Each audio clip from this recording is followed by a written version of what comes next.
Hi, ಎಲ್ರಿಗೂ ನಮಸ್ಕಾರ. ದಿನಕ್ಕೊಂದು ಕಥೆಯಲ್ಲಿ ಇವತ್ತಿನ ಕತೆ ಗಾಳಿ ಮಾತು. ಒಮ್ಮೆ ಊರಿನಲ್ಲಿ ಪ್ರವಚನ ನಡೀತಾ ಇತ್ತು. ಬಹಳ ದೂರದಿಂದ ಗುರುಗಳು ಒಬ್ಬರು ಬಂದಿದ್ರು. ಅವರು ಸಿದ್ಧಿಪುರುಷರು ಕೂಡ ಆಗಿದ್ರು. ಅವರ ಪ್ರವಚನ ಕೇಳಿ ಎಲ್ಲರೂ ಬಹಳ ಖುಷಿಯಿಂದ ಮನೆ ಕಡೆ ಹೋದ್ರು. ಆದ್ರೆ ಸುಬ್ಬಮ್ಮ ಮಾತ್ರ ಅಲ್ಲೇ ಕುಳಿತುಕೊಂಡಿದ್ರು. ಎಲ್ಲರೂ ಹೋದ್ರ ನಂತರ ಶಿಷ್ಯರು ಬಂದು, ಯಾಕೆ ನೀವು ಹೊರಡೋದಿಲ್ವೇ ಅಂತ ಕೇಳ್ತಾರೆ.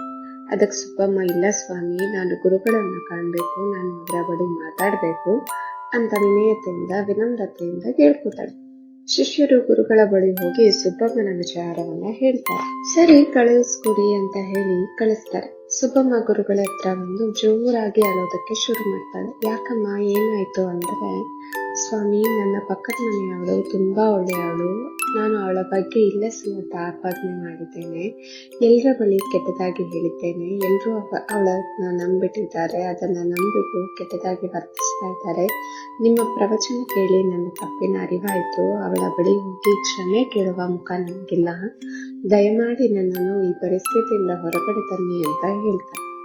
ಗುರುಗಳು ಸ್ವಲ್ಪ ಯೋಚಿಸಿ, ಹೊರಗಡೆ ಒಂದು ಪುಟ್ಟಿಯಲ್ಲಿ ಒಣಗಿದ ಎಲೆಗಳಿವೆ, ತೆಗೆದುಕೊಂಡು ಬನ್ನಿ ಅಂತ ಹೇಳಿ ಕಳಿಸ್ತಾರೆ. ಸುಬ್ಬಮ್ಮ ಹೋಗಿ ತರುವಾಗ ಜೋರಾದ ಗಾಳಿ ಬೀಸಲು ಎಲ್ಲ ಎಲೆಗಳು ಗಾಳಿಗೆ ಹಾರಿ ಹೋಗುತ್ತೆ. ಸುಬ್ಬಮ್ಮ ಖಾಲಿ ಪುಟ್ಟಿಯಲ್ಲಿ ಗುರುಗಳ ಹತ್ರ ಬರ್ತಾಳೆ. ಗುರುಗಳು ಇದನ್ನು ನೋಡಿ, ಎಲೆ ಎಲ್ಲಿ ಅಂತ ಕೇಳ್ತಾರೆ. ಗಾಳಿಗೆ ಹಾರಿ ಹೋಯ್ತು ಅಂತ ಹೇಳ್ತಾರೆ. ಹೀಗೆ ಸುಬ್ಬಮ್ಮ, ನಿನ್ನ ಮಾತುಗಳು ಗಾಳಿಯಲ್ಲಿ ಹಾರಿ ಹೋಗಿವೆ. ಅವರ ಮನಸ್ಸಿಗೆ ದುಃಖ ಆಗಿದೆ, ನೋವಾಗಿದೆ. ಅತ್ತು ಏನು ಪ್ರಯೋಜನ? ಮಾತು ಆಡುವ ಮುನ್ನ ಯೋಚನೆ ಮಾಡಬೇಕಿತ್ತು. ಇನ್ನೊಬ್ಬರನ್ನು ನೋಯಿಸುವ ಅಧಿಕಾರ ನಮಗೆ ಇಲ್ಲ. ಸಾಧ್ಯವಾದರೆ ಪ್ರೀತಿ ಖುಷಿಯನ್ನ ನೀಡಬೇಕು, ಬೇಸರವನ್ನು ಅಲ್ಲ ಅಂತ ಬುದ್ಧಿ. ಮಾತು ಆಡಿದ್ರೆ ಹೋಯ್ತು, ಮುತ್ತು ಹೊಡೆದ್ರೆ ಹೋಯ್ತು ಅನ್ನೋ ಗಾದೆ ತರ ಇನ್ನೊಬ್ಬರ ಬಗ್ಗೆ ಮಾತನಾಡುವ ಮುನ್ನ ಯೋಚಿಸೋಣ.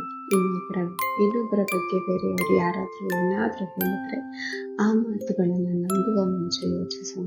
ಗಾಳಿಯ ಮಾತುಗಳನ್ನು ನಂಬದೇ ಇರೋಣ ಅಂತ ಹೇಳ್ತಾ ಇವತ್ತಿನ ಕಥೆಯನ್ನು ಮುಗಿಸ್ತಾ ಇದ್ದೀನಿ. ನಾಳೆ ಮತ್ತೊಂದು ಹೊಸ ಕಥೆಯೊಂದಿಗೆ ಭೇಟಿಯಾಗೋಣ. ಇಲ್ಲಿಯವರೆಗೆ ನಮಸ್ಕಾರ.